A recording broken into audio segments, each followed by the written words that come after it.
Hey everyone, welcome to Raj economics and commerce classes. मैं हूं नीरज कुमार और जैसा कि आपको पता है 3 जनवरी मतलब कल आपका यूजीसी नेट का एग्जाम है। ठीक है, तो चलिए एक लास्ट वीडियो में लेकर के आया हूं कल के एग्जाम के लिए। वो है इंटरनेशनल इकोनॉमिक्स से रिलेटेड एमसीक्यूज, है ना। जो भी इंपॉर्टेंट एमसीक्यूज मुझे लग रहे हैं मैं एक जगह पे उसको आपको बना करके ये दे रहा हूँ वीडियो। ठीक है, आप इसको एंड तक जरूर देखिएगा, मदद जरूर मिलेगा, है ना। ये जो क्वेश्चन है क्वेश्चन नंबर 296 से स्टार्ट होगा 345 तक, क्योंकि इसके पहले मैंने कंप्लीट माइक्रो इकोनॉमिक्स किया था, फिर मैक्रो इकोनॉमिक्स किया था, फिर मनी बैंकिंग, फिर statistics and econometrics and last में आपका मैं इंटरनेशनल इकोनॉमिक्स का एमसीक्यू जो है वो आज करवा रहा हूं। ठीक है, आगे बढ़ू उसके पहले एक इंफॉर्मेशन दे दूं। अगर आप जून 2025, है ना, जून 2025 या फिर दिसंबर 2025 का यूजीसी नेट का प्रिपरेशन करना चाहते हैं, ठीक है, तो हमारे ऐप में अभी 40% का डिस्काउंट चल रहा है। मेरा मोबाइल एप्लीकेशन डाउनलोड कीजिए, राज इकोनॉमिक्स RECC प्ले स्टोर से, है ना। और अगर किसी प्रकार का इंफॉर्मेशन चाहिए तो इस नंबर पे आप हमें मैसेज या कॉल कर सकते हो। ठीक है, तो चलिए मिलते हैं, आगे हम लोग देखते हैं। ठीक है, पहले क्वेश्चन आज। ठीक है, चलिए क्वेश्चन नंबर 296 है, कहता है the theory of reciprocal demand in the field of international trade propounded by. जो थ्योरी ऑफ रेसिप्रोकल डिमांड है इंटरनेशनल इकोनॉमिक्स में, ये किन्होंने दिया है? तो देखिए, हैबरलर ने अपॉर्चुनिटी कॉस्ट के बारे में दिया था, ठीक है, रिकार्डो ने कॉम्पेरेटिव कॉस्ट के बारे में दिया था, और मार्शल ने तो इस प्रकार का वैसा डायरेक्ट थ्योरी तो नहीं रहा था। जेएस मिल होगा, है ना। जेएस मिल ने reciprocal demand theory of international trade के बारे में एक्सप्लेन किया था। ठीक है, कोई दिक्कत नहीं है। चलिए 297 है, कहता है in the Heckscher Ohlin model factor abundance is defined in the term of, मतलब किसी जगह पे साधन की प्रचुरता जो होती है, फैक्टर अबंडेंस है, उसको कैसे डिफाइन कर सकते हैं, किस बेसिस पे कर सकते हैं? ऑप्शन है factor prices, physical quantities of factors, both A and B, या नन ऑफ दीज। देखिए, अगर किसी कंट्री में लेबर बहुत ज्यादा है तो वहां लेबर सस्ता होगा, मतलब लेबर का प्राइस कम होगा। ठीक है, तो प्राइस को भी देख रहे हैं और फैक्टर ज्यादा है मतलब अबंडेंट तो है ही वो, तो हमारा ऑप्शन सी होगा, बोथ ए एंड बी। ठीक है, क्वेश्चन नंबर 298 है, कहता है the policy adopted by central bank to correct a deficit in balance of payment. अगर बैलेंस ऑफ पेमेंट में रिसीट्स कम है, पेमेंट ज्यादा है, तो ये हो जाएगा डेफिसिट बैलेंस ऑफ पेमेंट। इसको करेक्ट करने के लिए सेंट्रल बैंक कौन सी पॉलिसी अपनाती है?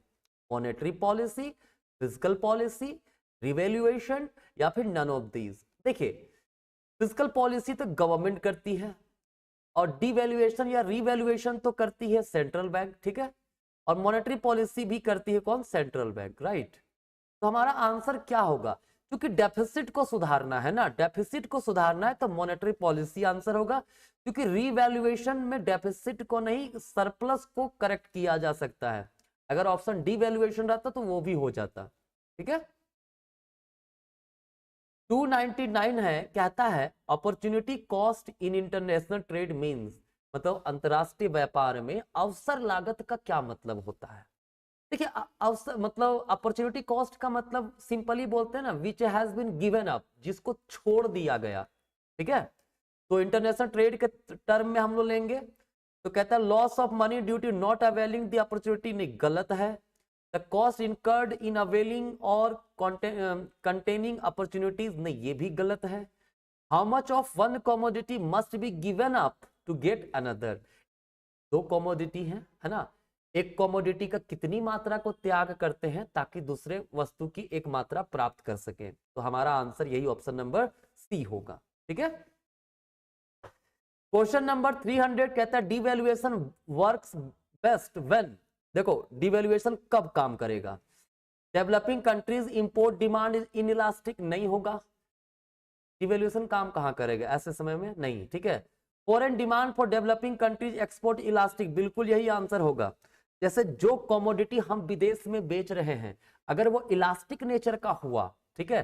तो चूंकि डिवैल्यूएशन में हमारा एक्सपोर्ट सस्ता होता है, ठीक है, तो एक्सपोर्ट सस्ता होने से बहुत ज्यादा डिमांड अगर बढ़ जाएगा तो हमारे पास अच्छा खासा पैसा आएगा, हमारा एक्सपोर्ट का डिमांड काफी ज्यादा बढ़ने से पैसा रिसीट्स बढ़ेगा, ये हमारा बैलेंस ऑफ पेमेंट को सुधार सकता है, बेहतर कर सकता है, ठीक है। यही होगा हमारा foreign demand for developing countries export is elastic, विकासशील देश के निर्यात के लिए विदेशी मांग लोचदार होती है, ठीक है। चलिए नेक्स्ट है the commodity terms of trade, ठीक है, या barter terms of trade, net barter terms of trade भी कहते हैं, ठीक है। तो इसका क्या फॉर्मूला है, तो देखिए कमोडिटी टर्म्स ऑफ ट्रेड जो होता है वो रेशियो होता है एक्सपोर्ट प्राइस और इंपोर्ट प्राइस का, ठीक है, पीएक्स अपॉन पीएम, कहीं है ऑप्शन नंबर डी में है, दिस इज हमारा करेक्ट आंसर, ठीक है। नेक्स्ट है 302, कहता है according to Marshall Lerner condition, Marshall Lerner condition आपने पढ़ा होगा, devaluation shall improve a country's trade balance provided the sum of elasticities of demand of a country for export and its demand for import is, देखिए martial Lerner condition कहता है कि अगर export elasticity और import elasticity greater than 1 हुआ तो ये balance of payment को क्या करेगा, इंप्रूव करेगा, क्या करेगा, इंप्रूव करेगा, ठीक है। अगर एक्सपोर्ट इलास्टिसिटी और इंपोर्ट इलास्टिसिटी लेस देन 1 है तो और भी ज्यादा वर्स कर देगा, ठीक है, worsen the balance of payment, ठीक है। अगर एक्सपोर्ट इलास्टिसिटी और इंपोर्ट इलास्टिसिटी इक्वल टू 1 होगा तो कोई इफेक्ट नहीं पड़ेगा बैलेंस ऑफ पेमेंट पे, ठीक है, no effect, right, no effect, ये मार्शल लर्नर कंडीशन है, इसे आप याद रखिएगा, ठीक है। तो क्या है, ग्रेटर देन 1 होना चाहिए तब इंप्रूव करेगा, है ना, तो हमारा greater than 1 option number B है, ये हमारा करेक्ट आंसर होगा, ठीक है। नेक्स्ट है 303, कहता है under a flexible exchange rate system, देखिए फ्लेक्सिबल एक्सचेंज रेट सिस्टम का मतलब होता है जब एक्सचेंज रेट का डिटर्मिनेशन मॉनेटरी अथॉरिटी ना करे, कौन करे, डिमांड फोर्स और सप्लाई फोर्स, ठीक है। तो demand for foreign exchange and supply foreign exchange के द्वारा डिटरमाइन अगर होता हो एक्सचेंज रेट तो उसको फ्लेक्सिबल या फ्लोटिंग एक्सचेंज रेट कहते हैं, लचीली विनिमय दर। तो पहला ऑप्शन गलत हुआ, दूसरा ऑप्शन भी गलत हुआ, तीसरा ऑप्शन सही है, force of demand and supply in the foreign exchange market, ठीक है। 304 है, कहता था forward market in foreign exchange is a market of, देखिए फॉरवर्ड मार्केट में क्या होता है ना, करंट में हम लोग एग्रीमेंट करते हैं फॉर द फ्यूचर डेट कि हम लोग फ्यूचर में करेंसी को एक्सचेंज करेंगे, लेकिन अभी जो रेट है उसी रेट पे करेंगे, इसका एग्रीमेंट कर लिया जाता है प्रेजेंट में, ठीक है। तो ये शॉर्ट टर्म के लिए भी हो सकता है, लॉन्ग टर्म के लिए भी हो सकता है, हमारा ऑप्शन सी होगा, ठीक है, क्योंकि हो सकता है हम 10 दिन बाद के लिए ही कर लें या 2 साल बाद के लिए करें, क्लियर है।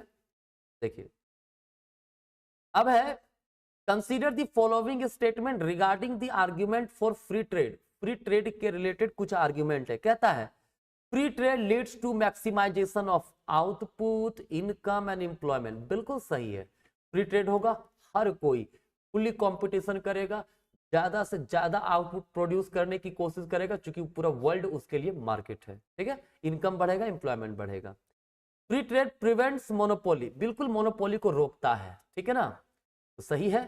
Free trade product domestic industry, नहीं बिल्कुल नहीं, जब फ्री ट्रेड होगा ना, जैसे इंडिया जैसे देश में अगर फ्री ट्रेड हो, ठीक है, विदेश के कोई भी यहाँ पे ट्रेड कर सकता है, तो यहाँ के लोग क्या करेंगे, जहां से सस्ता मिल रहा होगा वहां का खरीदेगा ना, तो बहुत सारे डेवलप्ड कंट्रीज क्या करेंगे, आप उसके पास टेक्नोलॉजी बेटर है, ठीक है, हो सकता है वो अपना प्रोडक्ट यहाँ पे सस्ता में बेचने लगे, तो इससे क्या होगा, लोग उसके प्रोडक्ट को खरीदेंगे, हमारा जो प्रोडक्ट है उसको खरीदा नहीं जाएगा, तो डोमेस्टिक इंडस्ट्री को हार्म होता है फ्री ट्रेड के केस में। तो आंसर 1 और 2 ओनली होगा, ऑप्शन नंबर बी, क्लियर है। चलिए नेक्स्ट है Marshall Lerner condition states that the foreign exchange market would be stable if the sum of price elasticity of demand for import and demand for export is, मैंने अभी कहा बताया ही था, ठीक है, यहां बताया था, स्टेबल रहेगा मतलब कोई इफेक्ट नहीं पड़ेगा, तो जब एक्सपोर्ट इलास्टिसिटी और इंपोर्ट इलास्टिसिटी दोनों बराबर होगा तो क्या होगा,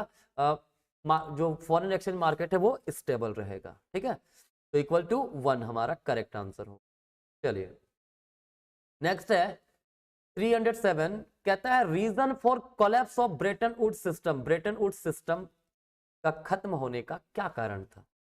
पहला, refusal by the US treasury to convert short term liquidity into gold. बिल्कुल सही है, यूएस ट्रेजरी जो है ना रिफ्यूज कर दिया था क्या, शॉर्ट टर्म लायबिलिटी को गोल्ड में कन्वर्ट करने से। ठीक है, US move to make the dollar convertible. बिल्कुल, यूएस जो है मूव किया था डॉलर को कन्वर्टिबल बनाने में। Devaluation of US dollar in 1973। बिल्कुल, ये तीनों ही ऑप्शन सही है हमारा। ठीक है, तीनों ही रीजन बने थे किसके, ब्रेटन वुड्स के कोलैप्स होने में। ठीक है, चलिए 308 है, कहता है टेरिफिकेशन रेफर्स टू, है ना, टेरिफिकेशन टैरिफ से बना है। क्या होता है इसका अर्थ? Replacement of quotas by tariff only? नहीं, तो टेरिफिकेशन तब होता है जब हर तरह के नॉन टैरिफ रिस्ट्रिक्शंस को रिप्लेस कर दिया जाए विथ टैरिफ। ठीक है, अगर बहुत तरह के नॉन टैरिफ रिस्ट्रिक्शन है, कोटा है वगैरह, ठीक है, कोई ड्यूटी लगा दिया, उसको हटा के सिर्फ टैरिफ ले आया जाए, ठीक है, तो वो होगा टेरिफिकेशन। राइट, तो कहीं है बिल्कुल replacement of all existing non tariff restriction by tariff. जब जितने भी प्रकार के नॉन टैरिफ रिस्ट्रिक्शंस है उसको रिप्लेस कर दिया जाए किसके द्वारा, टैरिफ के द्वारा। ठीक है, चलिए नेक्स्ट है, which one of the following statement is correct? कहता है Heckscher Ohlin theory states that most important cause of trade is the difference in. Heckscher Ohlin का क्या कहना था? ट्रेड क्यों होता है? ट्रेड होता है फैक्टर एंडोमेंट के कारण। ठीक है, मतलब फैक्टर किस कंट्री में किस तरह के फैक्टर हैं, ठीक है, साधन की उपलब्धता के आधार पे। जैसे इंडिया में लेबर ज्यादा है तो इंडिया लेबर इंटेंसिव प्रोडक्ट बनाएगा, अमेरिका में कैपिटल ज्यादा है तो वो कैपिटल इंटेंसिव प्रोडक्ट बनाएगा। ठीक है, और इंडिया क्या करेगा, अपना लेबर इंटेंसिव प्रोडक्ट को अमेरिका को बेचेगा। ठीक है, और अमेरिका से इंडिया खरीदेगा कैपिटल इंटेंसिव प्रोडक्ट को। क्लियर? तो फैक्टर एंडोमेंट है वो रीजन जिसके कारण इंटरनेशनल ट्रेड होता है एज पर दी हेक्स्टर-ओलिन। ठीक है, 310 है, कहता है what is the theory that opening a country to world market allow utilizing unemployed and under employed non age. देखो, कहता है एक थ्योरी है ना, जिसको हम लोग जो एडम स्मिथ ने दिया था पहले, बाद में और भी इकोनॉमिस्ट ने चेंजेस किया है। ठीक है, जब इंटरनेशनल ट्रेड होगा ना तो इससे क्या होगा, यूटिलाइजेशन होता है हमारे पास अनएम्प्लॉयड और अंडर एम्प्लॉयड रिसोर्सेज का। ठीक है, तो ये इकोनॉमी के लिए फिर बेटर बनाता है। तो इस थ्योरी को बोला जाता है वेंट फॉर सरप्लस थ्योरी। ठीक है, कोई दिक्कत नहीं। हाँ, देखिए क्वेश्चन नंबर 311 है, कहता है countries with abundant capital should focus on. देखिए, किसी भी कंट्री में अगर कैपिटल प्रचुर मात्रा में है, अच्छा खासा पूंजी वहां पे कैपिटल है अवेलेबल, तो आपने पढ़ा होगा हेक्स्टर-ओलिन थ्योरी क्या कहता है, एक ऐसा कंट्री जहां पे जो फैक्टर अबंडेंट हो उसी से रिलेटेड प्रोडक्शन करना चाहिए, उसका एक्सपोर्ट करना चाहिए। ठीक है, तो क्या वो लेबर इंटेंसिव प्रोडक्शन पर फोकस करना चाहिए? नहीं, क्योंकि कैपिटल अबंडेंट है तो उसे कैपिटल अबंडेंट गुड्स पर फोकस करना चाहिए। ठीक है, फिर distribute between capital and labour intensive goods नहीं, इंपोर्टिंग मोर मशीनरी नहीं, इंपोर्ट नहीं करेगा। ठीक है, हेक्स्टर-ओलिन बेसिकली कहते हैं कि अगर कैपिटल अबंडेंट है तो कैपिटल इंटेंसिव गुड्स को बनाइए और उसे एक्सपोर्ट कीजिए। ठीक है, और इंपोर्ट कीजिए लेबर इंटेंसिव गुड्स को। ठीक है ना, चलिए क्वेश्चन नंबर 312 है, कहता है for Heckscher Ohlin theory of trade to be valid the relative factor endowment of two countries should be. देखिए, हेक्स्टर-ओलिन का कहना है दो कंट्री के बीच में ट्रेड तब होता है जब दोनों कंट्री का फैक्टर एंडोमेंट अलग होता है। ठीक है, जैसे मान लीजिए हमारे पास कंट्री है, हमारा इंडिया है, ठीक है, और यूएसए है ना, तो अगर इंडिया और यूएसए दो कंट्री हमारे पास है, ठीक है, और दोनों के पास एक ही तरह का फैक्टर अबंडेंट है, फैक्टर एंडोमेंट सेम है, तो फिर यहाँ पे ट्रेड नहीं होगा। लेकिन अगर मान लीजिए यहाँ पे लेबर अबंडेंट है, India capital abundant, USA capital abundant है, तो क्या होगा, इंडिया लेबर इंटेंसिव प्रोडक्ट बना के यहाँ एक्सपोर्ट करेगा और अमेरिका कैपिटल इंटेंसिव प्रोडक्ट बना के यहाँ पे उसे सेल करेगा। ठीक है, तो क्या होना चाहिए, अलग अलग होना चाहिए फैक्टर एंडोमेंट, है ना। तो पहला क्लोज टू ईच अदर नहीं जी, एज डाइवर्जेंट एज पॉसिबल बिल्कुल सही हमारा होगा, आइडेंटिकल तो होगा नहीं, नन ऑफ द अबव होगा नहीं, मतलब एज डाइवर्जेंट एज पॉसिबल, मतलब जितना हो सके अलग हो फैक्टर एंडोमेंट दोनों कंट्री के बीच में, तब हेक्स्चर-ओलिन का थ्योरी वैलिड होगा। ठीक है, क्वेश्चन 313 है, कहता है एन ऑप्टिमम टैरिफ। देखिए ऑप्टिमम टैरिफ का मतलब होता है दैट रेट ऑफ टैरिफ, ठीक है, विच मैक्सिमाइजेस कंट्रीज वेलफेयर, कंट्री का जो वेलफेयर को क्या करता है, बढ़ाता हो, बेहतर करता हो। तो improves the terms of trade, बिल्कुल ये तो सही है। आगे देखते हैं, keeps the terms of trade constant, नहीं, इंप्रूव तो होता है भाई। लोअर्स टर्म्स ऑफ ट्रेड, नहीं। रिड्यूसेस कंट्रीज वेलफेयर, नहीं, वेलफेयर तो बढ़ाता है। तो आंसर हमारा ऑप्शन नंबर ए होगा, improves terms of trade. Clear है। नेक्स्ट क्वेश्चन नंबर 314 है, असर्शन रीजन दिया हुआ है, कहता है monetarist approach to the problem of disequilibrium in balance of payment implies that disequilibrium is a temporary phenomena. ठीक है, सही है। मॉनेटरिस्ट अप्रोच का कहना था कि ये डिसइक्विलिब्रियम होता है ना बैलेंस ऑफ पेमेंट में, वो ये टेम्पररी फेनोमेना है। ठीक है, ये हमेशा नहीं रहता है, और ये लॉन्ग टर्म में अपने आप ऑटोमेटिकली ये डिसइक्विलिब्रियम जो होगा वो खत्म हो जाता है। ठीक है, ऐसा मॉनेटरिस्ट का कहना है। रीजन दिया, in the long run disequilibrium in balance of payment is self correcting, बिल्कुल सही है, तो दोनों ही सही होगा। Both A R correct and R is the correct explanation of A. ठीक है, क्वेश्चन 315 है, कहता है, इसमें भी असर्शन रीजन का क्वेश्चन है ये, है ना, कहता है countries balance of payment is always equal to zero, बिल्कुल सही है। बैलेंस ऑफ पेमेंट जो होता है ना हमेशा बैलेंस्ड होता है, मतलब रिसीट्स जो आया और जो पेमेंट हमारा गया वो बराबर हो जाएगा। ठीक है, कैसे भाई, reason, if a country has deficit in balance of payment account, this must be financed by change in reserve, long movement और टर्म कैपिटल बोरोइंग। ठीक है, बिल्कुल सही है। अगर डेफिसिट हुआ, मान लीजिए हमारे पास रिसीट्स कम आया, पेमेंट ज्यादा गया, तो हम क्या करेंगे, ऐसे समय में क्या करेंगे, उसे फिनांस करके दूर करेंगे, मतलब कहीं से लोन वगैरह लेके दूर कर सकते हैं। ठीक है, एकदम बिल्कुल दोनों ही सही है, A and R are correct and R is the correct explanation of A. ठीक है ना। क्वेश्चन 316 है, कहता which exchange rate would most likely be used for a transaction that will occur at a future date. कहता है ऐसा exchange rate जो actually में अकर करेगा, कब, फ्यूचर में करेगा। ठीक है, उसे क्या बोलते हैं, forward, current account, future rate, present value rate. देखिए आपको मैंने बताया था सर पिछले कुछ वीडियो में, या फिर मैं आगे पहले के कुछ क्वेश्चन से मैंने बताया है, एक फॉरवर्ड मार्केट होता है, एक स्पॉट मार्केट होता है। ठीक है, फॉरवर्ड मार्केट में होता है कि जो स्पॉट, ऑन द स्पॉट जो रेट पर चल रहा है उस पर ट्रांजेक्शन करना। फॉरवर्ड का मतलब क्या हुआ, स्पॉट का मतलब ऑन द स्पॉट, है ना, जो रेट चल रहा है उस पर ट्रांजेक्शन करना।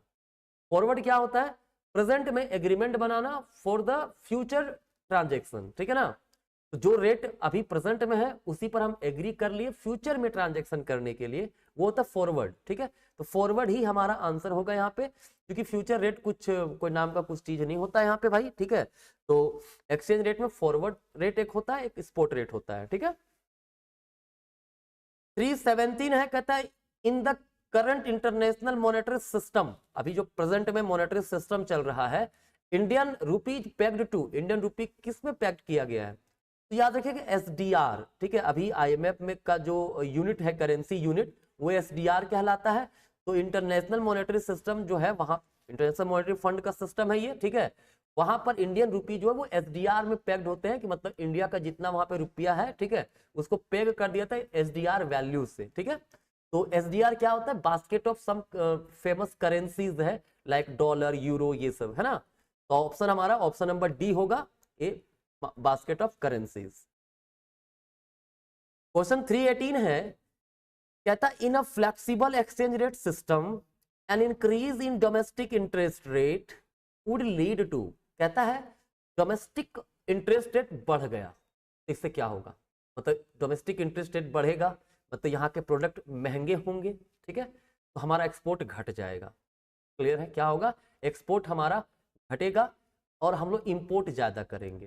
क्लियर है, तो ये तो चलो ठीक है, तो एक्सपोर्ट क्या हुआ मेरा, घट गया, इंपोर्ट बढ़ गया, तो करंट अकाउंट जो हमारा है, करंट अकाउंट में export import of goods and services होता है, वो वर्स हो गया। लेकिन कैपिटल अकाउंट क्या होगा भाई, कैपिटल इंटरेस्ट रेट जब बढ़ेगा ना तो काफी ज्यादा इन्वेस्टमेंट हमारे कंट्री में आएगा, ठीक है, काफी लोग यहाँ पे शेयर पोर्टफोलियो इन्वेस्टमेंट करेंगे, है ना, तो हमारे पास ये बेटर होगा, ये इंप्रूव हो जाएगा, राइट। कैपिटल अकाउंट में करंट अकाउंट में export import of goods and services शामिल होता है। कैपिटल अकाउंट में क्या शामिल होता है, जो लैंडिंग बोरोइंग से पैसा जो आता है वो सब, फॉरेन डायरेक्ट इन्वेस्टमेंट वगैरह, है ना। तो हमारा डी ऑप्शन सही होगा, worsen the current account and improve the capital account. कब, फ्लेक्सिबल एक्सचेंज रेट सिस्टम में अगर डोमेस्टिक इंटरेस्ट रेट बढ़ जाए तो। नेक्स्ट कहता है व्हेन टैरिफ्स आर इम्पोज्ड, अगर टैरिफ इम्पोज हुआ तो क्या होगा। कहता है टैरिफ जब इम्पोज होता है, ठीक है, तो टैरिफ इम्पोज होने से जो हमारा इंपोर्ट है वो महंगा हो जाता है, इंपोर्ट प्राइस जो होगा वो क्या हो जाएगा, महंगा हो जाएगा। कितना परसेंट, जिस रेट से टैरिफ बढ़ेगा उसी रेट से इंपोर्ट प्राइसेस भी हमारा बढ़ जाएगा, ठीक है। तो क्या है, the price of import would increase to the extent of tariff, बिल्कुल यही सही है। नेक्स्ट है the price of import would decrease, तो डिक्रीज तो होगा नहीं जी, है ना, बाकी ऑप्शन हमारे करेक्ट इनकरेक्ट है, ठीक है। क्वेश्चन 320 हमारा कहता है the purchasing power parity theory of exchange rate implies that the country the currency of a country A would depreciate against that of country B if. देखो अगर परचेजिंग पावर पैरिटी है तो कंट्री ए का currency depreciate करता है, कब करता है, पहला option the inflation rate in A exceed than that of B, चलो ठीक है, ये आगे देखते हैं। The normal interest rate in A exceed normal interest rate in B, नहीं ये गलत है हमारा भाई। The growth rate of GDP in B exceed that of A, नहीं ऐसा कुछ नहीं होता है। Foreign direct investment move from B to A, नहीं नहीं ये नहीं, ये सब में डेप्रिसिएशन नहीं होता है करेंसी का, ये ए नंबर ही हमारा सही है। अगर इन्फ्लेशन रेट ए में ज्यादा हो जाए बी से तो कंट्री ए का जो करेंसी है वो डेप्रिसिएट कर जाता है एज पर the purchasing power parity theory, ठीक है। नेक्स्ट है 321 कहता है consider the following statement, foreign portfolio investment in India means. Foreign portfolio investment क्या होता है, पोर्टफोलियो इन्वेस्टमेंट का मतलब होता है जब कोई फॉरेनर, फॉरेन कंपनी या फॉरेन इंडिविजुअल जब इन्वेस्ट करते हैं यहाँ के शेयर मार्केट में, बॉन्ड मार्केट में, तो वो हमारा पोर्टफोलियो इन्वेस्टमेंट होता है। कहता है investment by a firm to start a subsidiary, नहीं जी। Investment by a firm, by a foreign firm to take over an existing firm, नहीं। फॉरेन इन्वेस्टमेंट इन शेयर्स, ठीक है। फॉरेन इन्वेस्टमेंट इन बॉन्ड्स, ये भी ठीक है। 2 and 3 ऑफ, सॉरी 3 and 4 होगा ना, या 3 and 4 is the correct answer. मैंने कहा ना पोर्टफोलियो इन्वेस्टमेंट का मतलब होता है जब फॉरेन कंपनीज या फॉरेन इंडिविजुअल, मतलब फॉरेन इन्वेस्टमेंट हो कहां पे, शेयर मार्केट में, बॉन्ड मार्केट में, तब। 322 है कहता है the ability to produce more of a good और services than competitor using the same amount. कहता है अगर कंट्री ए और कंट्री बी है ना, कंट्री ए भी कुछ लेबर लगाया है, same amount of labour country B भी लगाया है, ठीक है, और कंट्री ए की एबिलिटी ग्रेटर है कंपेयर टू कंट्री बी, तो ये देख के पता चल रहा है इसकी ग्रेटर एबिलिटी है तो एब्सोल्यूट एडवांटेज मिल रहा है कंट्री ए को, ठीक है। तो हमारा कॉम्परेटिव एडवांटेज नहीं होगा, एब्सोल्यूट एडवांटेज होगा, ठीक है। चलिए 323 है कहता है गोल्ड ट्रेंच रेफर्स टू। देखिए आपको पता होना चाहिए फॉरेन एक्सचेंज रिजर्व में क्या क्या होता है भाई हमारे पास, ठीक है।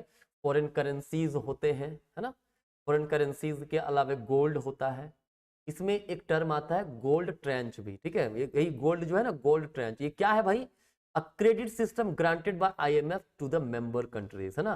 क्रेडिट सिस्टम ग्रांट किया जाता है आईएमएफ के द्वारा, किसको, मेंबर कंट्री को, वो होता है गोल्ड ट्रेंच, ठीक है। चलिए नेक्स्ट क्वेश्चन हमारे पास है 324 कहता है price of goods and services of factor are equalized under, ये तो नाम से क्लियर है, फैक्टर इक्वलाइजेशन थ्योरी है ना, जो कहता है कि price of goods and services जो वो इक्वल हो जाता है, ठीक है, अगर दो कंट्री में एक जैसा डिमांड पैटर्न वगैरह हो, ठीक है, एक जैसा का मार्केट सिचुएशन वगैरह हो तो, ठीक है। 325 पे कहता है in a free floating exchange rate system, मतलब फ्री फ्लोटिंग एक्सचेंज सिस्टम मतलब फ्लेक्सिबल एक्सचेंज रेट, ठीक है। The current and capital account add to zero, नहीं ऐसा कुछ नहीं होता है। Each account can individually be equal to zero, नहीं जी।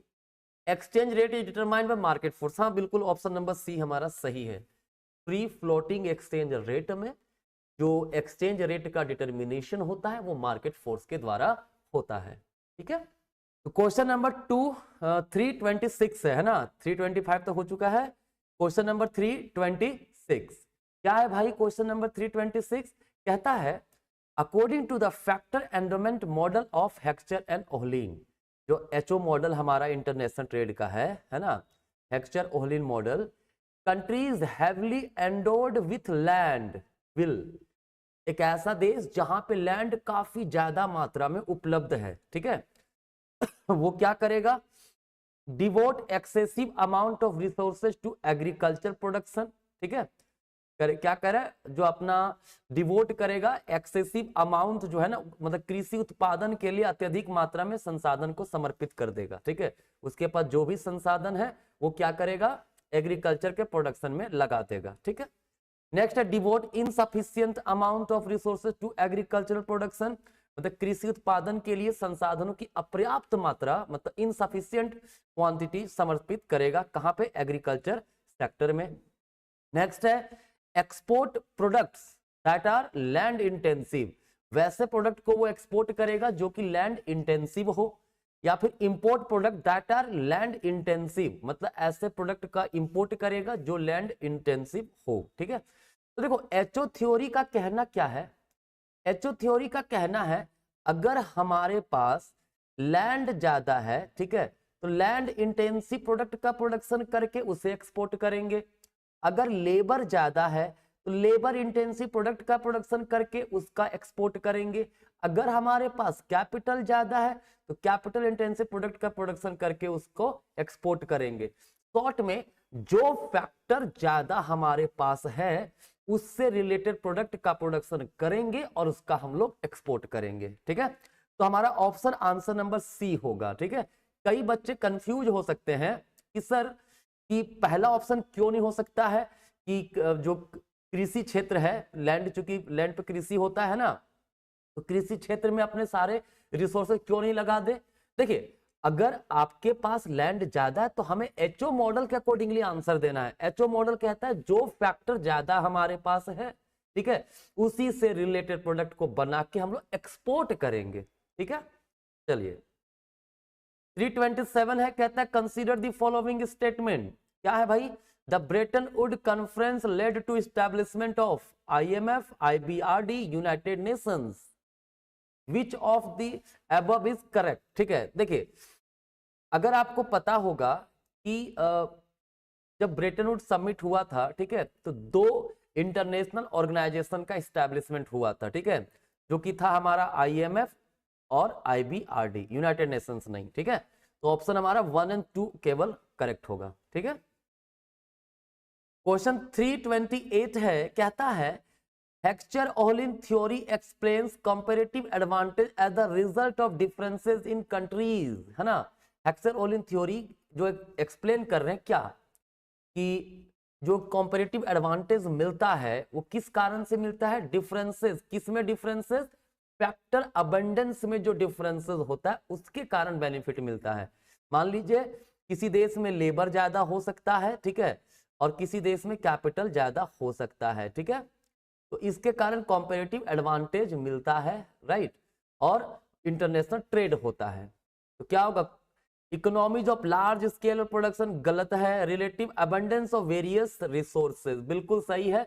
Relative abundance of various resources होने के कारण क्या मिलता है? कंपैरेटिव एडवांटेज मिलता है, ठीक है ना, कोई दिक्कत नहीं इस क्वेश्चन में भी। चलिए क्वेश्चन नंबर 329 कहता है द टर्म्स ऑफ ट्रेड, है ना, refers to, terms of trade क्या होता है? The rate at which a country is ready to export so that it can import some amount of goods, ठीक है। तो इसको कैसे दिखाते हैं? एक्सपोर्ट प्राइस और इंपोर्ट प्राइस के रेशियो के द्वारा दिखाया जाता है, ठीक है।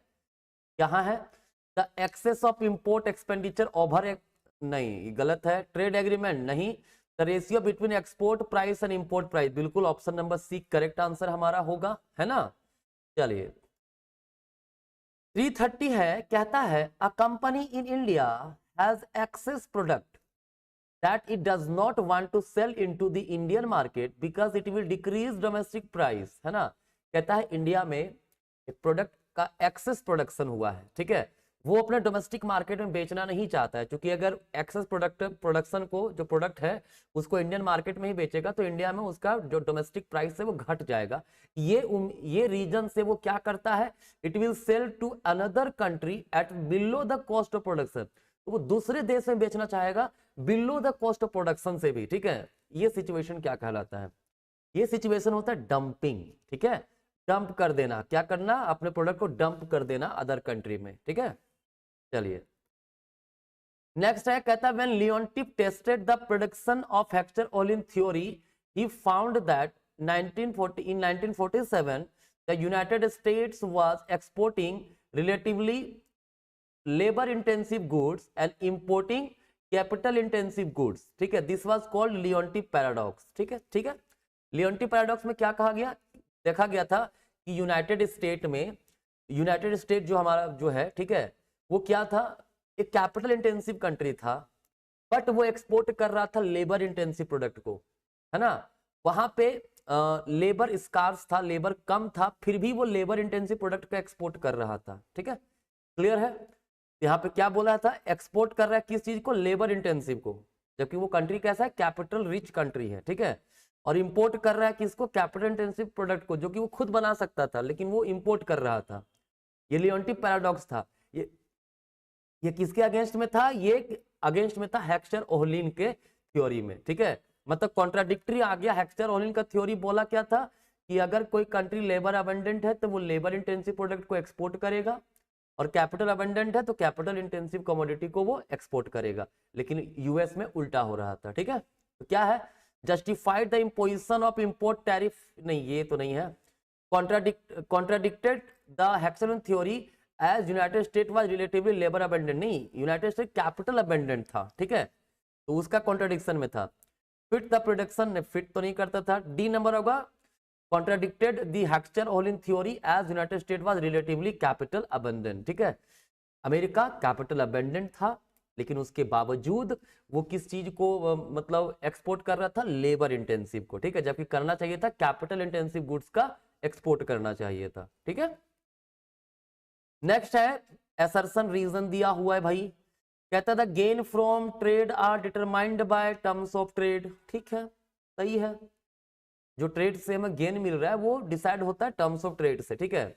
The gain from trade depend on differences in comparative cost ratio, बिल्कुल कंपैरेटिव कॉस्ट रेशियो पे डिपेंड करता है, लेकिन इसका सही एक्सप्लेनेशन नहीं है, ठीक है, तो ऑप्शन हमारा बी होगा, दोनों ही सही है but R is not the correct explanation of A, ठीक है ना। चलिए 333 है, कहता है the quota allotted to a member country to the of the IMF which it can borrow at will is known as, ठीक है, एक कोटा आईएमएफ के द्वारा, है ना, अलॉट किया जाता है जिस पर जो है जो मेंबर कंट्री वो बोरो कर सकते हैं। कौन सा ट्रेंच होता है, वो रिजर्व ट्रेंच होता है, ठीक है, ऑप्शन नंबर डी हमारा करेक्ट आंसर होगा, ठीक है ना। चलिए 334 नंबर है, कहता है forward exchange rate are useful for those who wish to, forward exchange rate क्या होता है, प्रेजेंट में एग्रीमेंट करना फॉर द करेंसी एक्सचेंज, है ना, इन द फ्यूचर, ठीक है, क्योंकि फ्लक्चुएशंस होता है करेंसी में बहुत ज्यादा, ठीक है, तो अभी एग्रीमेंट कर लिया था ताकि फ्यूचर में क्या करे, जब महंगा भी हो जाए तब भी उसको उसी रेट पे मिल जाएगा जिस रेट पे वो एग्रीमेंट किया है, ठीक है। तो ए है protect themselves from risk that the exchange rate will change before a transaction completed, बिल्कुल ये रिस्क से बचना चाहता है, जो वैल्यू में चेंजेस आएगा ना उस रिस्क से बचना चाहता है। Gamble that a currency will rise और फॉल इन वैल्यू, बिल्कुल ये गेम है भाई, इसलिए एग्रीमेंट कई लोग कर लेते हैं कि फ्यूचर में जब बढ़ेगा वैल्यू तब बेचेंगे, ठीक है। Exchange currencies at a point of time in future, हाँ बिल्कुल फ्यूचर में ही एक्सचेंज होता है, ठीक है, एग्रीमेंट अभी प्रेजेंट में होगा बट एक्सचेंज जो होगा करेंसी का वो फ्यूचर में होगा, तो ऑल ऑफ दी अबव हमारा आंसर होगा, ठीक है ना। क्वेश्चन 335 है, कहता है what is unilateral transfer in BOP. देखिए यूनिलेटरल ट्रांसफर का मतलब होता है एक तरफा, एक तरफ से आया जरूरी नहीं दूसरा तरफ से भी आएगा, ठीक है। जैसे विजिबल आइटम क्या यूनिलेटरल होता है, नहीं, इनविजिबल आइटम्स नहीं, गिफ्ट्स, हाँ गिफ्ट्स एक प्रकार का यूनिलेटरल ट्रांसफर होता है, ठीक है, कोई हमें गिफ्ट दिया तो हमें लौटाने की आवश्यकता नहीं है, ठीक है, हम ये अपने विल पे डिपेंड करता है कि हम देना चाहते हैं कि नहीं देना चाहते हैं, ठीक है ना, कोई दिक्कत नहीं। तो क्वेश्चन नंबर 336 है, कहता है which one of the following is a non debt flow of capital between different countries. मतलब निम्नलिखित में से कौन सा एक विभिन्न देशों के बीच पूंजी का गैर ऋण प्रवाह है। गैर ऋण प्रवाह मतलब डेट का फ्लो नहीं है, नॉन डेट फ्लो है, ठीक है। क्या इसका आंसर होगा? कॉमर्शियल बोरोइंग, देखिए जब भी बोरो करते मतलब डेट ले रहे हैं हम लोग, ठीक है ना। फिर है पोर्टफोलियो इन्वेस्टमेंट, ठीक है, पोर्टफोलियो इन्वेस्टमेंट जब हम लोग हो रहा है, जैसे हमारे देश में शेयर्स वगैरह में कोई अदर कंट्री के लोग है ना, या कंपनी इंस्टीट्यूशन हमारे इन्वेस्टमेंट करती है हमारे कंट्री में, तो वो एक डेट तो नहीं है, वो तो लोन नहीं है हमारा, है ना। तो ये नॉन डेट कैपिटल फ्लो होगा भाई, ऑप्शन नंबर बी ही हमारा करेक्ट आंसर है, क्योंकि short term borrowing from IMF भी एक प्रकार का डेट है। सेल और परचेज जो बॉन्ड्स भी होता है वो भी एक प्रकार का डेट इंस्ट्रूमेंट ही है, ठीक है। तो हमारा आंसर क्या होगा? Portfolio investment. क्लियर है? बहुत ही जबरदस्त क्वेश्चंस आपको देखने को मिलेंगे, है ना। देखिए 337 है, कहता है which of the following is correct regarding the concept of spice flow price mechanism, ठीक है। देखो स्पेसिस फ्लो प्राइस मैकेनिज्म जो है वो बेसिकली मर्केंटलिस्ट के विरोध में दिया गया था, ठीक है। तो देखते हैं हमारे पास ऑप्शन क्या क्या यहाँ पे है। It is a mechanism evolved by Haberler to restore equilibrium in balance of payment. नहीं, ये तो आंसर नहीं है, मैंने कहा मर्केंटलिस्ट से रिलेटेड है। It is a mechanism for purchasing gold from abroad, नहीं। फिर it is mechanism devised by Marshall Lerner, नहीं ये भी नहीं है। It is propounded by David Hume, हाँ जी डेविड ह्यूम ने दिया था। To disregard the mercantilist who believed in useful accumulate gold in the country as a war chest, ठीक है। ऑप्शन नंबर डी हमारा करेक्ट आंसर है, ठीक है। ये मर्केंटलिस्ट का जो विचारधारा था उसके अगेंस्ट में ये दिया गया था, ठीक है ना। चलिए 338 है, कहता है devaluation lead to expenditure switching.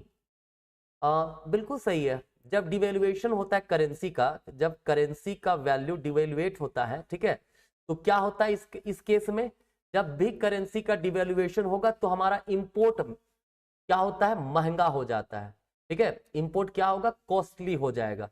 तो जो हम लोग पहले जो खर्च कर रहे थे हम लोग डोमेस्टिक इंपोर्ट वाले गुड्स पे, उसके जगह हम लोग क्या करेंगे, उसके जगह हम डोमेस्टिक वाले प्रोडक्ट को ही खरीद करके हमारा जो है वो काम चलाएंगे। मतलब जो पहले फॉरेन गुड्स पे कर रहे थे वो आप डोमेस्टिक गुड्स पर करने लगेंगे। तो बिल्कुल ये सही है, ठीक है। रीजन दिया devaluation make import relatively costlier then domestic good, हाँ बिल्कुल सही है ये।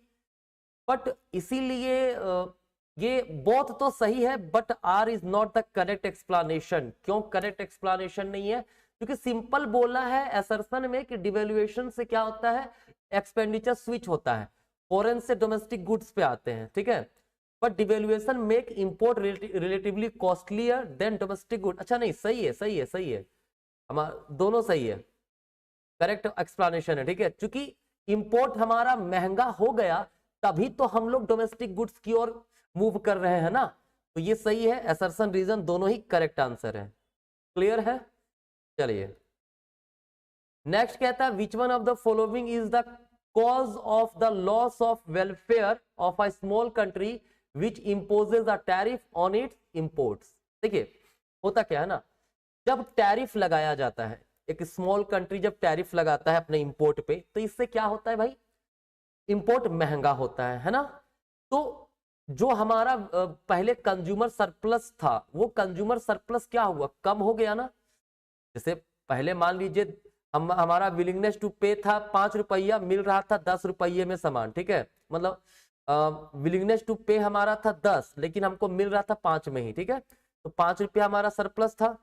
अब अगर हमें वही प्रोडक्ट, हमारा विलिंगनेस टू पे 10 है, लेकिन टैरिफ लगने के कारण उसका प्राइस हो गया 7, तो हमारे पास 3 ही बचा ना। तो ये वेलफेयर में लॉस है। और वेलफेयर में लॉस कैसे हुआ, जब कंज्यूमर सरप्लस में कमी होता है। तो हमारा ऑप्शन बी होगा करेक्ट आंसर, ठीक है। चलिए 340 कहता है which one of the following statement is correct, the Bretton Wood system was asymmetric in sense that. देखिए ब्रेटन वुड सिस्टम जो था वो असिमेट्रिक था, मतलब एक जैसा प्रभाव नहीं था, ठीक है, सही है। इट पुट्स मोर प्रेशर और surplus countries to appreciate than deficit country to devalue. नहीं, एक्चुअली ना ब्रेटन वुड सिस्टम को असिमेट्रिक इसलिए कहा जाता है क्योंकि ये ना जो डेफिसिट वाले कंट्री थे उस पे बहुत ये बल दे रहा था कि अपने करेंसी का वैल्यू को डिवैल्यू कीजिए, है ना, डिवैल्यूएट कीजिए, ताकि आपका एक्सपोर्ट जो है वो क्या हो, बढ़ सके, ठीक है। तो बी नंबर करेक्ट आंसर लग रहा है। It puts more pressure on deficit countries to devalue than on surplus countries to appreciate, ठीक है, हाँ बिल्कुल सही है ये। नेक्स्ट हमारा क्या है भाई, देखिए कहता था geographical indication of goods, registration of goods act 1990, ये इंडिया में आया था, was enacted in India to meet the commitment of which one of the following agreement under WTO। WTO के अंदर आपको पता होगा कई सारे एग्रीमेंट्स हैं, जैसे ट्रिम्स है, ट्रिप्स है, गेट्स है, ठीक है, AOA है ना। तो इंडिया में जो ज्योग्राफिकल इंडिकेशन ऑफ गुड्स, ये रजिस्ट्रेशन ऑफ गुड्स एक्ट जो लाया गया था, ठीक है, नाम से क्लियर है, देखो रजिस्ट्रेशन ऑफ गुड्स मतलब आप जो गुड्स बना रहे हो उसका रजिस्ट्रेशन करवा रहे हो, ठीक है, मतलब इंटेलेक्चुअल प्रॉपर्टी पेटेंट करवा रहे हो। तो ट्रिप्स हमारा आंसर होगा, क्योंकि ट्रिप्स जो है इंटेलेक्चुअल प्रॉपर्टी के बारे में बात करता है, ठीक है, कोई दिक्कत नहीं है। चलिए 342 है, कहता है which of the following are among the type of assistance provided by the IMF। IMF किस प्रकार के असिस्टेंस प्रोवाइड करता है, एक तो बफर स्टॉक फिनांसिंग है, बिल्कुल सही, फिर कंपनसेटरी एंड कंटिजेंसी फिनांसिंग, बिल्कुल सही है। फिनेंशियल डेवलपमेंट नहीं, फिनेंशियल डेवलपमेंट का काम जो है ना के लिए जो असिस्टेंस देता है वो वर्ल्ड बैंक देता है, ठीक है। फाइनेंसिंग एग्रीकल्चर इंफ्रास्ट्रक्चर डेवलप, ये भी डेवलपमेंट ही, डेवलपमेंट कौन देता है आपको, डेवलपमेंट के लिए देता है वर्ल्ड बैंक, ठीक है। तो आंसर 1 और 2 होगा, option number A, this is the correct answer. Clear है। चलिए 343 है, कहता है which of the following is the nature of convertibility of Indian currency, है ना, मतलब इंडियन करेंसी किसमें कन्वर्टेबल है, ठीक है, कन्वर्टेबिलिटी ऑफ ट्रेड अकाउंट नहीं जी, करंट अकाउंट में है, ठीक है। जो इंडियन रूपी है वो कन्वर्टेबल होता है इन करंट अकाउंट। करंट अकाउंट में क्या शामिल होता है, BOP का करंट अकाउंट जो हमारा है इसमें शामिल होता है export import of goods, services, unilateral transfers, ये सब, ठीक है। चलिए नेक्स्ट है which one of the following pair is not correctly matched. Correctly match नहीं है। पहला टैरिफ कोटा, टैरिफ कोटा एक प्रकार कोटा है ना, कोटा नॉन टैरिफ बैरियर है, बिल्कुल सही है। Export subsidy, export subsidy tariff नहीं है क्योंकि हम प्रमोट कर रहे हैं एक्सपोर्ट को, ठीक है, तो ये नहीं है। क्लियर, तो यही हमारा आंसर होगा, नॉट करेक्टली मैच्ड। फिर एड वैलोरम ड्यूटी, ये भी एक प्रकार का टैरिफ बैरियर है। मल्टी फाइबर एग्रीमेंट, ये भी एक प्रकार का नॉन टैरिफ बैरियर है, ठीक है। बट एक्सपोर्ट सब्सिडी जो है ना वो एक्सपोर्ट को प्रमोट करने के लिए किया जाता है, ठीक है। नेक्स्ट है which one of the following is correct statement of factor price equalisation theory is a corollary of. देखो जो फैक्टर प्राइस इक्वलाइजेशन थ्योरी आया था किसका क्रोलरी है, ये हैक्स्चर-ओलिन का, याद रखिएगा। हैक्स्चर-ओलिन थ्योरी जब आया तो उसके अगेंस्ट में थ्योरी आया था, लियोन्टिफ पैराडॉक्स था, फिर फैक्टर प्राइस इक्वलाइजेशन थ्योरी भी आया, रेबेन्स्की थ्योरम भी आया, ये सब चीजें हमारा है, ठीक है ना। यहाँ तो कोई समस्या आपको नहीं है। हाँ जी, तो ये हमारा जो 50 क्वेश्चन का MCQ था इंटरनेशनल इकोनॉमिक्स का, वो मैंने आपको करवा दिया, ठीक है। वीडियो खत्म करूं उसके पहले की इन्फॉर्मेशन फिर से दे देता हूं। अगर आप जून 2025 या दिसंबर 2025 का UGC नेट का तैयारी करना चाहते तो क्लासेस स्टार्ट हो रही है, आप हमसे कांटेक्ट कीजिए, ठीक है। लाइव रिकॉर्डेड दोनों तरह की क्लासेस मिलेंगी, टेस्ट सीरीज आपको दिए जाएंगे, ठीक है ना। तो चलिए आज कहीं तक, धन्यवाद।